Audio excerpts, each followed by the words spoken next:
लखनऊ के प्रतिष्ठित डॉक्टर और शेखर अस्पताल के संस्थापक डॉक्टर सचान के ऊपर अभी कुछ समय पहले गंभीर आरोप लगाए गए थे। ये आरोप थे उन पर आयकर से संबंधित और एक लाभ के पद से संबंधित काफी गंभीर आरोप उन पर लगाए गए थे। इस पर सफाई देने के लिए आज शेखर हॉस्पिटल तथा हिंड मेडिकल इंस्टीट्यूट के द्वारा एक प्रेस वार्ता का आयोजन किया गया है। इसमें संभवतः डॉक्टर सचान खुद सामने आएंगे और अपने ऊपर लगे हुए आरोपों के बारे में बात करेंगे मीडिया से, और उन आरोपों में कितनी सच्चाई है इसको जानने के लिए आइए सीधे चलते हैं इस प्रेस वार्ता में और जानते हैं कि डॉक्टर सचान इन आरोपों पर अपना क्या पक्ष रखना चाहते हैं। मैं पिछले एक हफ्ते से यहीं पर हूँ। मेरे बच्चे यहीं पर पढ़ते हैं।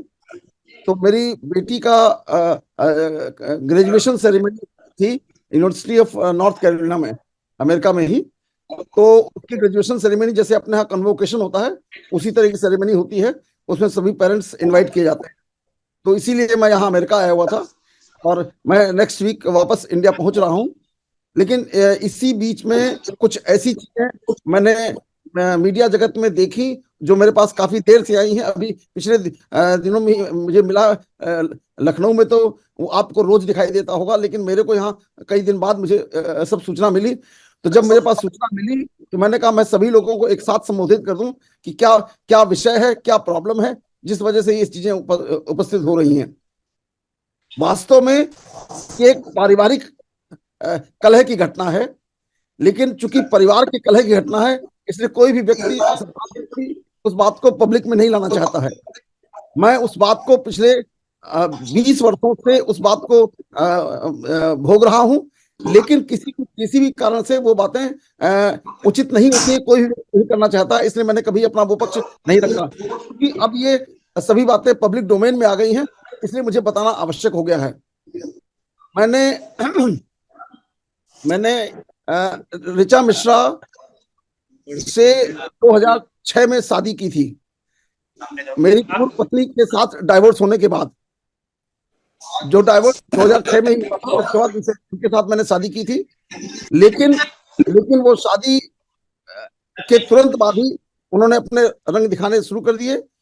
और मैंने शादी होने के बाद जैसे सभी लोग घर में अपने बच्चों को, अपने परिवार के लोगों को संस्थानों में शामिल करते हैं, तो उस समय मैंने इनको सभी जगह पर शामिल किया। हिंद चैरिटेबल ट्रस्ट में भी इनको ट्रस्टी बनाया और उसके अलावा शेखर हॉस्पिटल में इनको डायरेक्टर बनाया।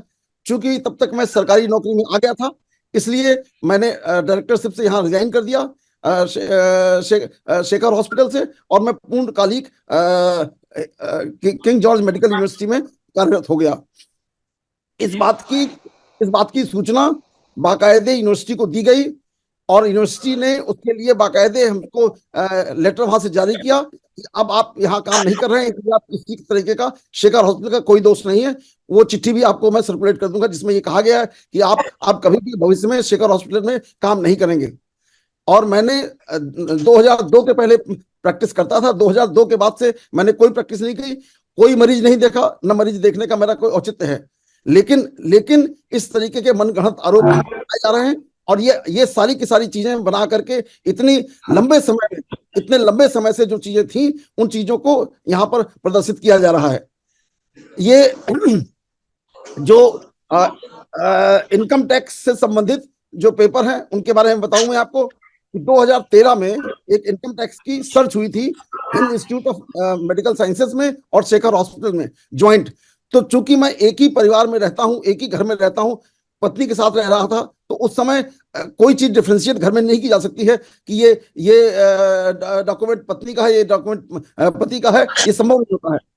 लेकिन उन सारे डॉक्यूमेंट्स को इनकम टैक्स डिपार्टमेंट ने पूरी तरह एसेस किया, पूरी तरह पाया। जो लिखा जा रहा है कि 10 करोड़ रुपए मेरे अकाउंट में पाए गए, वो सारे के सारे इनकम टैक्स डिपार्टमेंट ने डिक्लेयर कर दिए थे कि ये मेरे पैसे नहीं हैं, ये सारे के सारे पैसे जो हैं शेखर हॉस्पिटल के हैं। और उसके लिए पूरा जो शेखर हॉस्पिटल उसका पूरा टैक्स भी पे कर दिया और मेरे ऊपर किसी तरीके का कोई आरोप नहीं है जो कि इनकम टैक्स से संबंधित हो।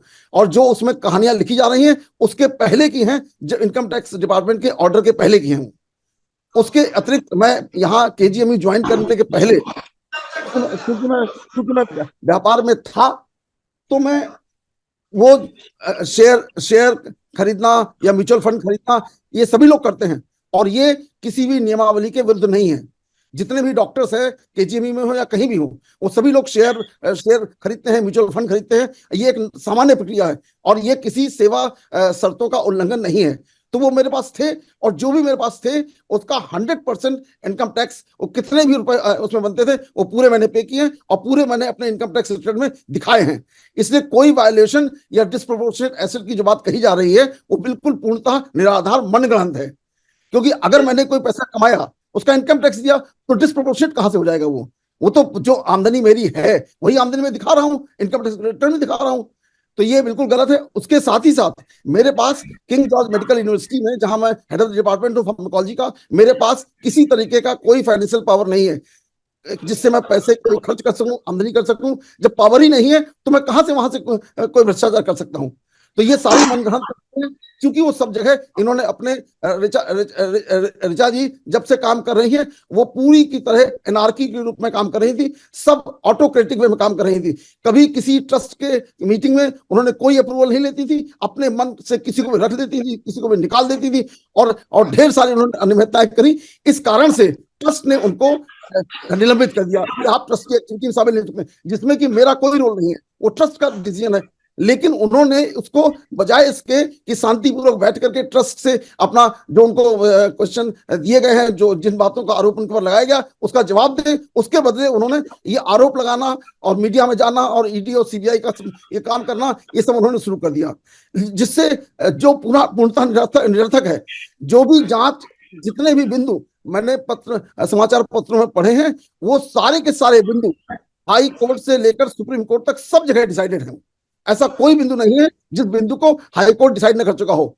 अभी बीच में आपको उसमें एक कटिंग लगाई गई है कि आपके ऊपर हाई कोर्ट ने कहा कि आप प्राइवेट प्रैक्टिस करते हैं और आप ये करते हैं, वो करते हैं।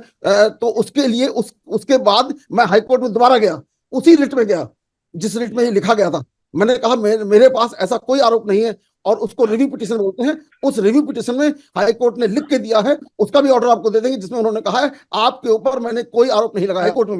हाई कोर्ट में भी मेरा पक्ष नहीं है कि मैं उसमें पार्टी नहीं था। तो मैं बाद में गया, मैंने कहा मुझको पार्टी बनाया जाए और मेरा पक्ष सुना जाए।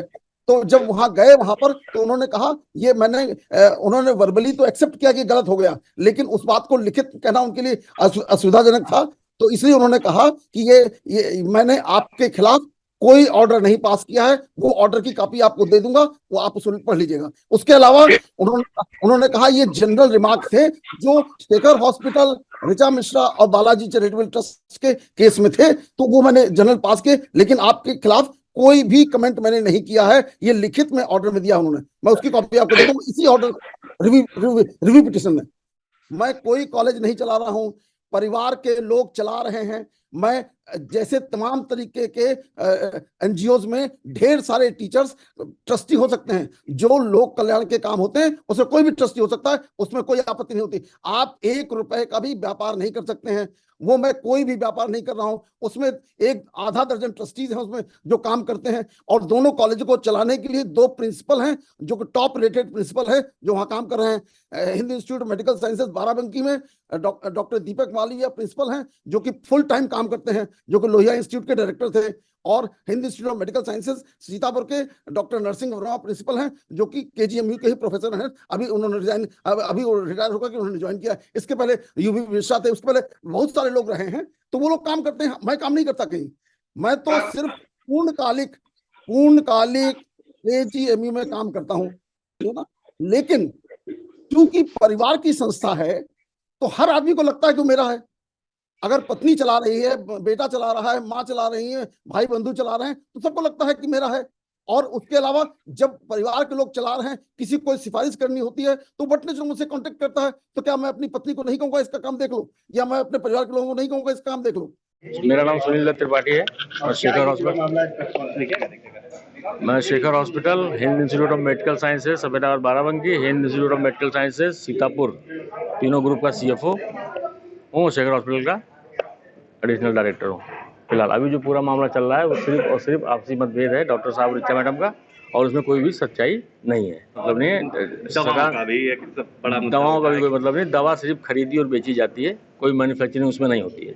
जब मैन्युफैक्चरिंग नहीं होती है तो जो उसमें आरोप लगा है कि नकली दवाओं वाला, वो होना संभव ही नहीं है। मैम ने जो आरोप लगाया उसमें क्या है मामला, क्यों लगा रही है? फर्जी है, गलत है वो। नहीं, मारपीट का भी आरोप है। वो जिस दिन का जो तारीख है, जो तारीख को बता रही है, किस तारीख को ऐसा हुआ था, उस तारीख में जो 4 लोग हैं, वो 4 लोग से कभी उनकी मुलाकात हुई नहीं उस तारीख में। पीछे की वजह क्या हो सकती है?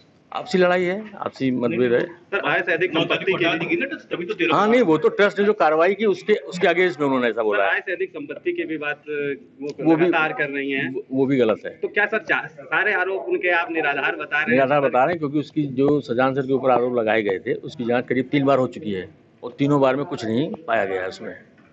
जी, आगे भी कुछ नहीं मिलेगा, क्योंकि जो आय से अधिक संपत्ति की बात वो कर रहे हैं वो सही नहीं है। सर, मीडिया काफी समय से डॉक्टर सचान से बात करना चाहता है, लेकिन वो अवेलेबल नहीं हो पा रहे हैं। अवेलेबल नहीं, 28 तारीख को लौटेंगे, 28 मई को 30 या 31 में वो मीडिया के सामने आएंगे, तो फिर जो भी बात आपको पूछनी हो पूछ सकते हैं। कार्रवाई क्या की जाएगी, जो वो आरोप लगाएंगे उसका जवाब दिया जाएगा।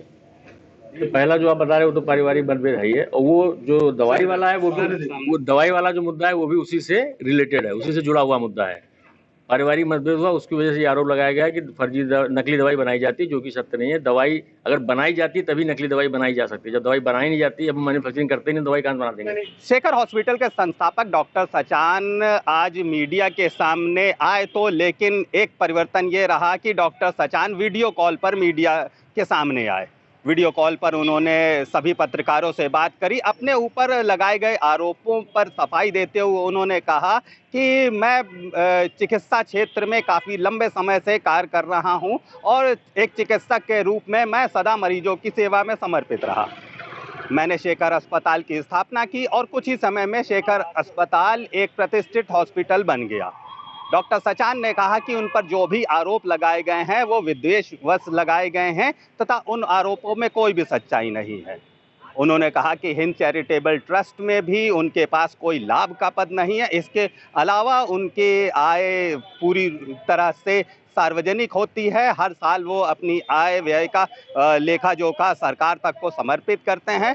तो इस चीज़ों पर डॉक्टर सचान ने अपना पक्ष रखते हुए यही बताया है कि उन पर लगाए गए आरोप पूर्ण रूप से निराधार हैं और विद्वेषवश लगाए गए हैं। डॉक्टर सचान का कहना है कि कुछ व्यस्तता के कारण वो आज फिजिकल रूप से पत्रकार वार्ता में नहीं उपस्थित हो पाए हैं, लेकिन कुछ ही समय बाद वो जल्द ही मीडिया के सामने आएंगे और अपने ऊपर लगाए गए आरोपों के विषय में और जानकारी देंगे। वीडियो जर्नलिस्ट अखिलेश सिंह के साथ संतोष कुमार, भूमि टीवी, लखनऊ।